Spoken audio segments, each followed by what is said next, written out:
IDTV మన ఉనికి మన వాణి. హాయ్ అండి, వెల్కమ్ టు ఐడిటీవీ. ప్రతి సంవత్సరం ఎంతో ఆసక్తిగా ఆతృతగా ఎదురు చూస్తున్న పుస్తకాల పండుగ 37వ పుస్తకాల పండుగ బుక్ ఫెస్టివల్ అయితే మన ముందుకు వచ్చేసింది. ఇది ఎన్టీఆర్ స్టేడియం దగ్గరలో ఉన్న దాశరథి ప్రాంగణంలో జరుగుతోందనమాట. 19వ తారీఖు నుంచి డిసెంబర్ 19, 2024 నుంచి 29, 2024 అంటే మొత్తం టోటల్గా 11 డేస్ పాటు ఈ పుస్తకాల ప్రదర్శన, పుస్తకాల పండుగ అనేది జరగబోతోంది. ఇక్కడికి ఎంతోమంది కవులు, రచయితలు వీళ్ళందరూ కూడా హాజరవుతున్నారు. అంటే ఎవరికైతే పుస్తకాల మీద మరింత ఆసక్తి, మక్కువ ఉంటుందో అలాంటి వాళ్ళందరూ కూడా ఇక్కడికి రాబోతున్నారు. అంటే మధ్యాహ్నం 12 నుంచి రాత్రి 9 గంటల వరకు ఇదైతే కండక్ట్ చేయబడుతుంది బుక్ ఫెస్టివల్ అనేది.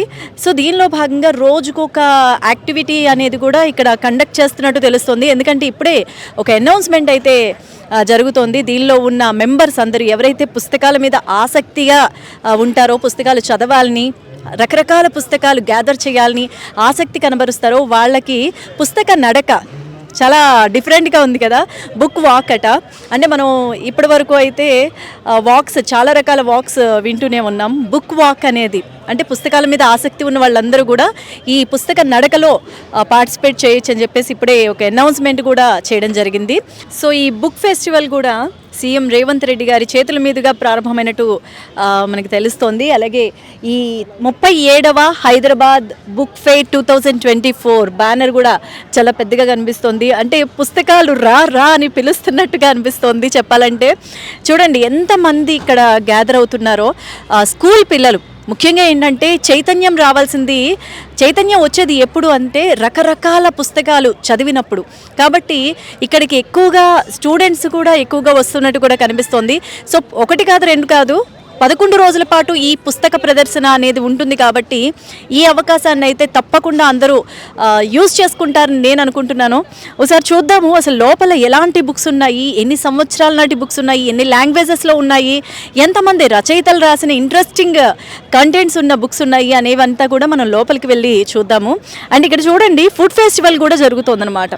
రకరకాల ఫుడ్ ఐటమ్స్ అన్నీ. ఎందుకంటే ఆఫ్టర్నూన్ 12 నుంచి ఇక్కడ 9 వరకు జరుగుతుంది. కాబట్టి వచ్చిన వాళ్ళకి కొంచెం మధ్యలో ఏదో ఒక చిరుతిండో, కడుపు నింపుకోవడానికి ఏదో ఒక ఫుడ్ అవసరం. కాబట్టి మొత్తానికి ఇక్కడ మాడుగుల హల్వా ఫుడ్ ఫెస్టివల్, అంటే ఆత్రేయపురం పూతరేకులు, ఇవన్నీ కూడా చాలా ఒక విధంగా చెప్పాలంటే ట్రెడిషనల్ ఫుడ్స్ అనుకోవాలి. అండ్ ఫాస్ట్ ఫుడ్స్ కూడా ఉన్నాయి. సో మొత్తానికి ఇక్కడ కూడా మనకి రద్దీగా కనిపిస్తుంది. అండ్ ఇంకా ఈవినింగ్ అయ్యే కొద్దీ చాలామంది, సాయంత్రం చల్లబడే కొద్దీ చాలామంది ఇక్కడ రద్దీగా ఉంటారని కూడా చెప్తున్నారు. మరి చూద్దాం లోపల ఎలాంటి బుక్స్ ఉన్నాయి అనేది మనం కూడా లోపలికి వెళ్ళి చూద్దాం.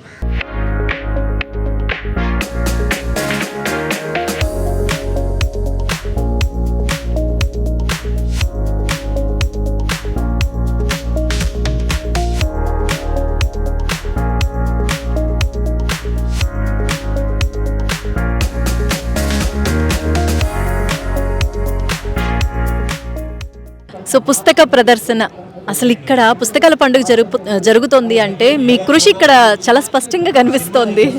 ఎలా ఫీల్ అవుతున్నారు? బాగుంది. పుస్తకాల కోసం ఎక్కడెక్కడి నుంచో ఇంతమంది రావడం, నిన్న 1,00,000 మందికి పైగా వచ్చారు.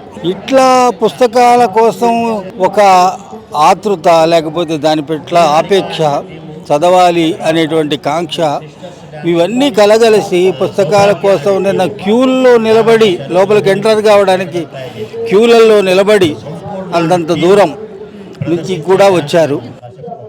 చాలా సంతోషకరమైన విషయం. ఈ సమాజంలో పుస్తకము నిలబడితే ఆ సమాజం అద్భుతంగా నిలబడుతుంది.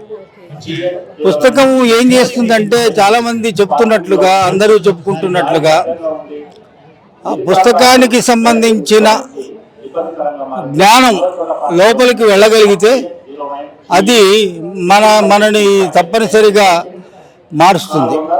అది చాలా గుణాత్మకమైనటువంటి మార్పును తీసుకొస్తుంది. ఏమీ లేని కుటుంబాల్లోంచి కేవలం పుస్తకాలు చదువుకోవడం ద్వారా ఎంతో ఎత్తుకు ఎదిగిన వాళ్ళు ఉన్నారు. మనకు అబ్రహం లింకన్ కనపడతాడు, నెల్సన్ మండేలా కనపడతాడు, తర్వాత మన దగ్గర చాలామంది కనపడతారు. వాళ్ళు అంత దూరం, అంత ఎత్తుకు ఎదగడానికి ఏ రకమైనటువంటి సంపద లేదు. వాళ్ళు కేవలం పుస్తకము ప్రపంచం తెలుసుకోవడము, తద్వారా అక్కడ ఉన్నటువంటి సమాజాన్ని మార్చుకోవడము, ఆ సమాజాన్ని మార్చడం కోసం ఈ పుస్తకాల ద్వారా జ్ఞానాన్ని పెంచుకోవడం, ఇదంతా ఒక సైకిల్, ఒక చట్రం. అందువల్ల పుస్తకానికి ఉండేటువంటి శక్తిని ఎవరైతే గ్రహిస్తారో, మనం చాలామంది అంటారు చదువుకోవడం అనేది కేవలం ఉద్యోగం కోసం. ఉద్యోగము అనేటువంటి చదువు అది వేరు. మనం మనిషిగా మనది ఎంత స్పాన్ ఆఫ్ ఏజ్ అంతా 100 అంటాం, దాంట్లో 70, 80 ఎవరో ఒక కొంత శాతం మాత్రమే 100 దాకా వెళ్తారు. అంత నిజానికి చూస్తే ఈ 100 సంవత్సరాలు అనేటువంటి సమయంలో మనం జీవిస్తాం, వెళ్ళిపోతాం. ఆ 100 సంవత్సరాల జీవితంలో మనం ఎట్లా బతికాం, మన చుట్టూ సమాజం ఎట్లా ఉన్నది, ఈ మనం ఉన్నటువంటి సమయంలో మన చుట్టూ ఉన్నటువంటి మనుషులు ఎట్లా ఉన్నారు, ఇదంతా విడమర్చి చూపేది, మనని ప్రభావితం చేసేది, మన నడతను మార్చేది పుస్తకం. హైదరాబాద్ బుక్ ఫేర్లో ఇవాళ ఇన్ని 350 పైగా స్టాల్స్, అన్ని రంగాలకు సంబంధించినటువంటి పుస్తకాలు, చరిత్ర, సోషియాలజీ, రకరకాలైనటువంటి పుస్తకాలు, సాహిత్యము, ఇవన్నీ కలగలిసిన ఒక కూడలి ఈ హైదరాబాద్ బుక్ ఫేరు. ఈ హైదరాబాద్ బుక్ ఫేర్లో ఇదంతా చూస్తూ ఉంటే ఒకవైపు సాహిత్య కార్యక్రమాలు జరుగుతున్నాయి, ఒకవైపు బాలోత్సవం జరుగుతుంది, మరోవైపు కొంతమంది పిల్లలు బొమ్మలు ఇస్తున్నారు, కొంతమంది ఆయా మమ్మల్ని ప్రభావితం చేసిన పుస్తకాలు అని వాళ్ళు మాట్లాడుతున్నారు, నాకు నచ్చిన పుస్తకం అని ఒకరు మాట్లాడుతున్నారు, నన్ను మార్చిన పుస్తకం అని ఒకరు మాట్లాడుతున్నారు. మొత్తం ఒకవైపు కొంతమంది అమ్మాయిలు వచ్చి కొంతమంది ప్రదర్శనలు ఇస్తున్నారు, అబ్బాయిలు వాళ్ళకు సంబంధించినటువంటి టాలెంట్ చూపెడుతున్నారు. కూడలి ఇది. ఈ కూడలిలో జ్ఞాన దేవాలయం అంటారా, జ్ఞాన ఆలయం అంటారా, జ్ఞాన భాండాగారం అంటారా, ఇదంతా ఆ రకమైనటువంటి ఒక మార్పు వైపుకు, ఆ దిశ వైపుకు వెళుతున్నది. అంటే ఇది 37వ పుస్తకాల పండుగ. అయితే గతంలో మీరు ఇలాంటి పండుగలు చేశారు, పుస్తకాలకు సంబంధించి ఇంతమందిని గ్యాదర్ చేశారు.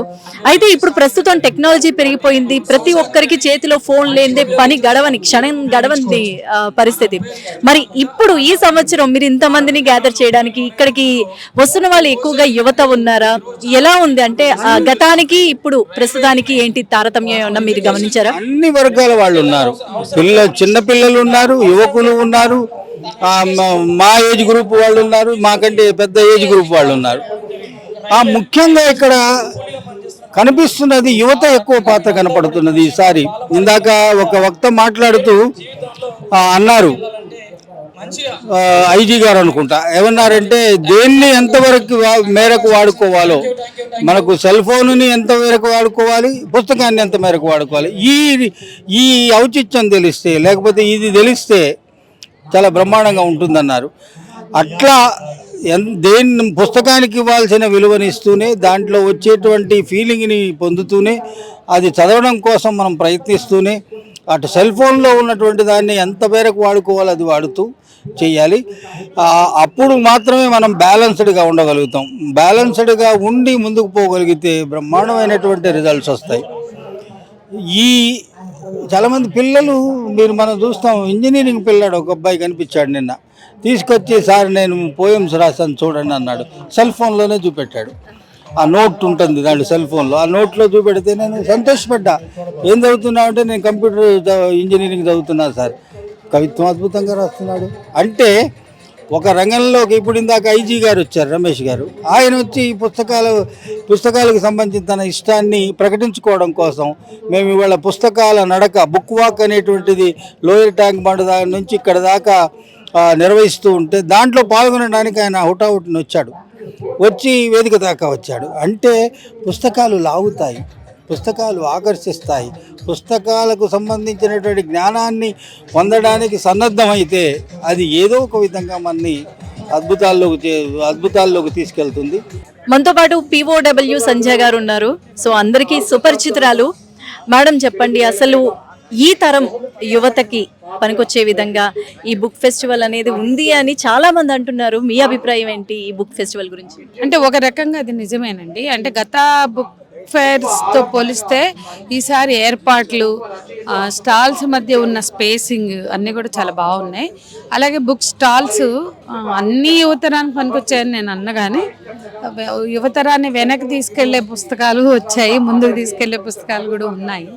గతం కన్నా ఎక్కువ తిరోగమన భావజాలాన్ని తీసుకొచ్చే కూడా కనపడుతున్నాయి.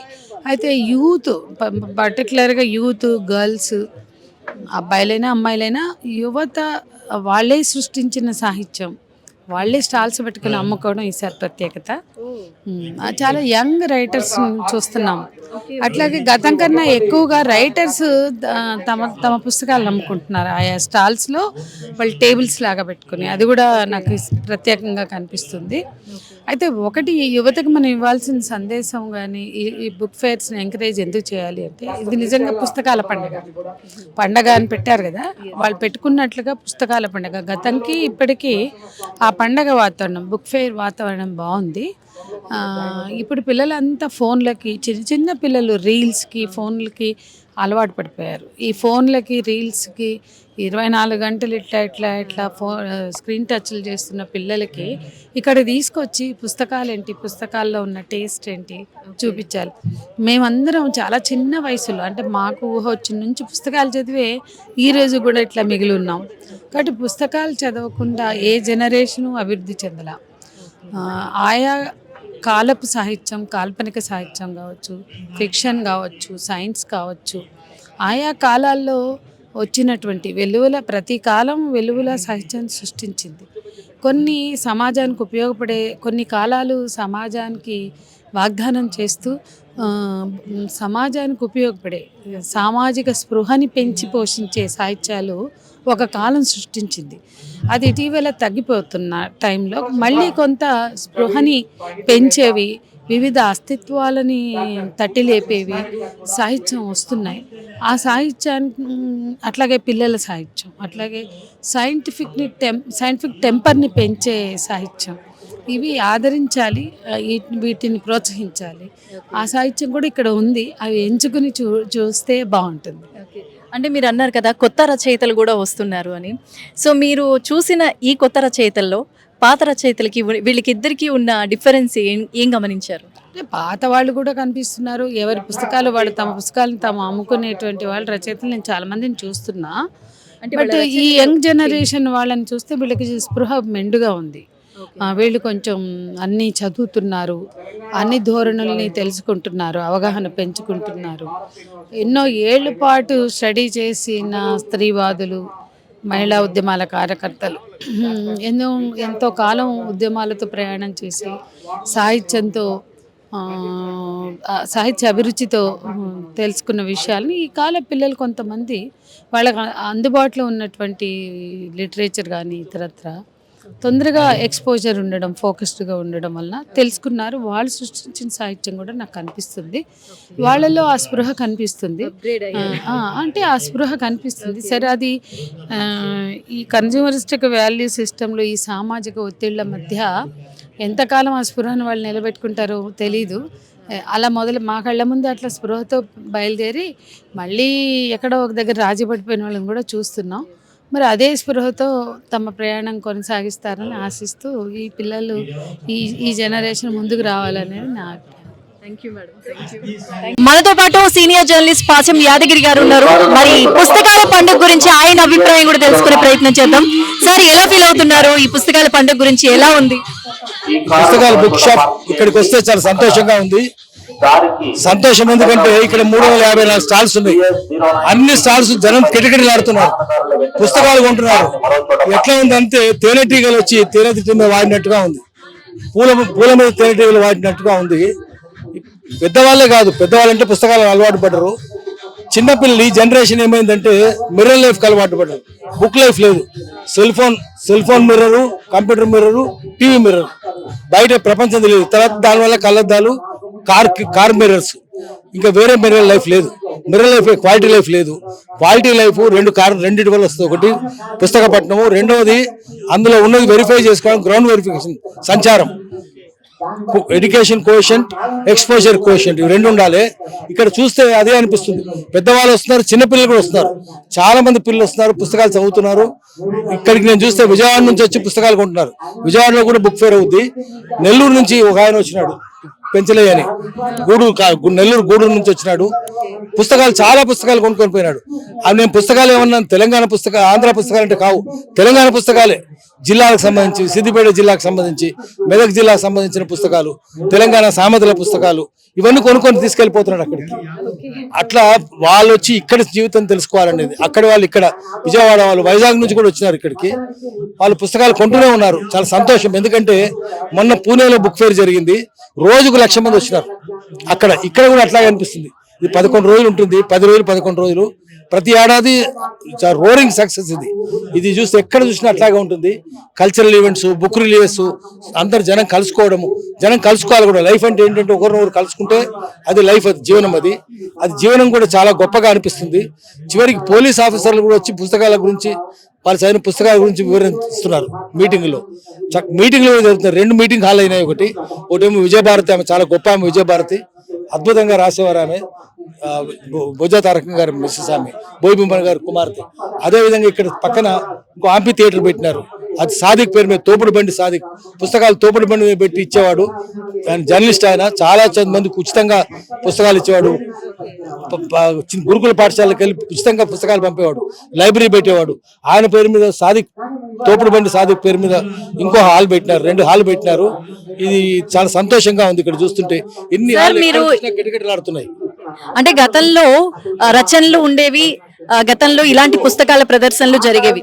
ఇప్పుడు ఇక్కడ చూస్తే లక్షలాది పుస్తకాలు ఉన్నాయి. మరి గతంలో ఉన్న రచనలకి ఇప్పుడు ప్రస్తుతం ఉన్న రచనలకి ఏమైనా డిఫరెన్స్ గమనించారా మీరు? అప్పటికి ఇప్పటికి రచనలకు తేడా ఏం లేదు, ఒకటే ఉంది. మళ్ళీ పునర్ముద్రితం అవుతున్నాయి. యునెస్కో వాళ్ళ కాదు, సాహిత్య అకాడమీ, తెలంగాణ సాహిత్య అకాడమీ, ఆంధ్ర సాహిత్య అకాడమీ, కేంద్ర సాహిత్య అకాడమీ ప్రచురణలన్నీ, చాలా ప్రచురణ సంస్థలు హైదరాబాద్లో ఉన్నాయి, విజయవాడలో ఉన్నాయి. సో వీళ్ళు అన్ని చోట్ల పాత పుస్తకాలు కూడా ముద్రణ చేస్తున్నారు. శ్రీశ్రీ పుస్తకాలు విపరీతంగా ఉంటున్నారు. కొడవడి గంటి కుటుంబరావు గారి పుస్తకాలు కొంటున్నారు, పానుగంటి లక్ష్మీనరసింహరావు గారి పుస్తకాలు, పెద్ద బాల శిక్ష భయంకరంగా కొంటున్నారు. పుస్తకాలన్నీ అమ్ముడుపోతూనే ఉన్నాయి. అక్కడ తెలుగు సాహిత్యం పుస్తకాలకు వెళ్తే, తెలంగాణ సాహిత్య అకాడమీకి పోతే సామెతల పుస్తకాలు రోజు 50 తెస్తే 50 అయిపోతున్నాయి సార్ అంటున్నారు. అంత రష్ ఉన్నది. మంచిది, అప్పటికి ఇప్పటికి తేడా ఏం లేదు. సాహిత్య పట్టణం ముచ్చితే. అయితే ఏం చేయాలంటే ఇక్కడ చదివి మళ్ళీ దీని మీద అధ్యయనం, చర్చ పెట్టాలి. స్టడీ సర్కిల్స్ అని పెట్టి ఆ పుస్తకాల మీద చర్చ, అప్పుడు దాంట్లో చదువుకున్న దానికి సార్థకత ఉంటుంది, అది మెదడులో ఇంగ్రేన్ అవుతుంది. అందుకని స్టడీ సర్కిల్స్ కూడా పెట్టాలి ఇక్కడ. ఇది పెట్టి ఈ తర్వాత కూడా ఇక్కడ ఇదే 1 year 10 రోజులు ఇది ఉంటుంది. తక్కిన 350 రోజులు స్టడీ సర్కిల్స్, చిన్న హాల్ తీసుకుని స్టడీ సర్కిల్స్ కూడా పెట్టి దాని మీద చర్చ పెడితే అది పర్మనెంట్ గా ఉంటుంది. ఈ పుస్తకాల్లో ఉన్న నిజమా కాదా అని గ్రౌండ్ వెరిఫికేషన్ కూడా చేయాలి. శాటిలైట్ ఇమేజరీ ఉంటుంది, సైట్లో పైనుంచి ఫోటోలు తీస్తారు, అది నిజంగా ఉన్నాయా లేదా అని గ్రౌండ్ వెరిఫికేషన్ ఉంటుంది. అట్లా గ్రౌండ్ వెరిఫికేషన్ కూడా చేయాలి. మామూలుగా అయితే చదువు రాని వాళ్ళకి ఎక్కువ జ్ఞానం ఉంటుంది, చదువుకుంటూ వచ్చే జ్ఞానం పెద్ద పనికొచ్చేది కాదు, అది ఒక మేరకే పనికొస్తుంది. కానీ తిరిగితే వచ్చే వ్యవసాయ ఉత్పత్తి కానీ, పారిశ్రామిక ఉత్పత్తికి కానీ, అదేవిధంగా పాల ఉత్పత్తికి కానీ, మాంసం ఉత్పత్తి కానీ పనికొచ్చేది చుట్టూ తిరిగితే వచ్చే జ్ఞానం. సో అందుకని ఏంటంటే సంచార జ్ఞానం ముఖ్యం. దాన్ని అందుకనే సంచార శాస్త్రం అంటారు. వాండరాలజీ అంటే సంచార శాస్త్రం, అది కూడా నేర్పాలి. పఠన శాస్త్రము, సంచార శాస్త్రం, అప్పుడు అది పరిపూర్ణమైన జ్ఞానం అవుతుంది. దానికోసమని విజ్ఞులు, ముఖ్యంగా ప్రభుత్వంలో పెద్దలు పూనుకొని సమాజాన్ని జ్ఞానవంతమైన సమాజంగా మార్చాలి. ఒకటి జ్ఞానం రావాలి, రెండవది శీలం కూడా ఉండాలి అందరికీ, మూడవది శీలం కాదు కరుణ ఉండాలి, ఆచరణ ఉండాలి. బుద్ధుడు చెప్పినట్టు ఈ 4 కలిగిస్తేనే సమాజం బతుకుతుంది, లేకపోతే సమాజం దెబ్బతింటుంది. మొట్టమొదటి ప్రజ్ఞ, చదువుకుంటూ వచ్చేది డీప్ అండర్స్టాండింగ్ ఆఫ్ రియాలిటీ, ప్రజ్ఞ ఉంటుంది. ప్రజ్ఞ ఉంటే శీలం కావాలి, బుద్ధుడు చెప్పినాడు. శీలం వచ్చిన తర్వాత కరుణ కావాలి, సమాజం పట్ల కరుణ ఉండాలి, కష్టజీవుల పట్ల, అన్నార్థుల పట్ల, బాధితుల పట్ల కరుణ ఉండాలి. తర్వాత ఆచరణ, వాళ్ళ కష్టం కూడా తీర్చాలి. ఈ 4 చేసేటట్టుగా ఉంటే అప్పుడు ఈ పుస్తకాలు మనం ఇక్కడ బుక్ ఫేర్గా అర్థం ఉంటుంది. అప్పుడు నిజమైన పుస్తకాల పండుగ అవుతుంది. నిజంగా ఇందాక మీరు అన్నట్టు ప్రధానమంత్రి గారు పరీక్షా పే చర్చ అని చెప్పేసి ఎగ్జామ్స్ ముందు పరీక్షా పే చర్చ లాగా ఇప్పుడు కితాబ్ పే చర్చ అనేది నిజంగా పెడితే అదొక వినూత్న నిర్ణయమే అవుతుంది. ఖచ్చితంగా కితాబ్ పే చర్చ పెడితే మనం కితాబ్ ఇవ్వాలి. కితాబ్ అంటే సర్టిఫికేట్ కూడా, 2 అర్థాలు. కితాబ్ అంటే పుస్తకము, కితాబ్ అంటే సర్టిఫికేట్ కూడా. చదువుకునే వాళ్ళకు కితాబ్ ఇవ్వాలి, ఎందుకంటే పరీక్ష ఉన్నది సరే ఏదో ఉంది, కానీ నిజమైంది ఎవరిని అడిగి తెలుసుకోవాలంటే వ్యవసాయ ఉత్పత్తి చేసే రైతు దగ్గరికి పోతే వ్యవసాయ శాస్త్రం గురించి తెలుస్తుంది. అగ్రికల్చర్ యూనివర్సిటీ ముందు బొమ్మ ఉంటుంది. ఆ బొమ్మ ఏముంటుంది? అగ్రికల్చర్ యూనివర్సిటీ ముందు సూటు బోటు కేటేసుకున్న అబ్బాయికి, వెల్ డ్రెస్డ్ గర్ల్కు పాఠాలు చెప్తుంటారు. Agriculture science BSc agriculture MSc చేస్తుంటారు. పాఠాలు చెప్పేది ఎవరు? భుజం మీద నాగలు పట్టుకొని, చేతిలో పార పట్టుకొని రైతు, నెత్తిన కంప పెట్టుకొని, సంకన బిడ్డను ఎత్తుకొని రైతు భార్య, వాళ్ళు పాఠాలు చెప్తుంటారు. వ్యవసాయ ఉత్పత్తి చేసే వాళ్ళకే వ్యవసాయ శాస్త్రం తెలుస్తుంది. పాల గురించి చెప్పాలంటే డైరీ పెట్టుకునే వాళ్ళకి తెలియదు, పాలు పితికేవాడికి తెలుస్తుంది. అట్లా ఉత్పత్తిలో భాగమైన వాళ్ళని కనుక్కోవాలి, వాటి పుస్తకాలు చేయాలి. ఇప్పుడు కెమెరాలు కూడా వచ్చినాయి కాబట్టి ఏఐ కూడా వచ్చేసింది. దాన్ని బట్టి ఇది విజువల్ కూడా పనికొచ్చినట్టుగా వీడియోలు కూడా చేయాలి, వీడియోగ్రఫీ కూడా చేయాలి. అప్పుడు అది ఉంటుంది. చదువుకుంటే English IAS officer end up as English parroting jokers. వాడు జోకరే. ఉత్పత్తిలో ఉండాలి వాడు. వ్యవసాయ ఉత్పత్తి అగ్రికల్చర్ ఉన్నట్టు వ్యవసాయ ఉత్పత్తులు ఉన్నవాడికి వ్యవసాయం గురించి తెలుస్తుంది. పశుపాలన చేసి పశువులు పాలించే వాడికి, పశుపాలకులకు పశువుల గురించి తెలుస్తుంది. పాల గురించి, ఉన్ని గురించి, మాంసం గురించి అవి వాళ్ళకి తెలుస్తుంది. చదువుకుంటే రాదు అది. అందుకని వెటర్నరీ సైన్స్ చదువుకున్నామంటే తెలియదు మీకు, మేము అగ్రికల్చర్ సైన్స్ చదువుకున్నామంటే తెలియదు. అందుకని అక్కడ పోయి చూసి రావాలి. అగ్రికల్చర్ పోయి ఆ బొమ్మలు చూసి రండి, అప్పుడు జ్ఞానం వస్తుంది. ఉత్పత్తి చేసే వాళ్ళని అడగండి. ఉత్పత్తి పుస్తకాలు చదువుకుంటే వాళ్ళకి తెలియదు. ఐఏఎస్ ఆఫీసర్స్ లాగా జోకర్స్ అయిపోతారు.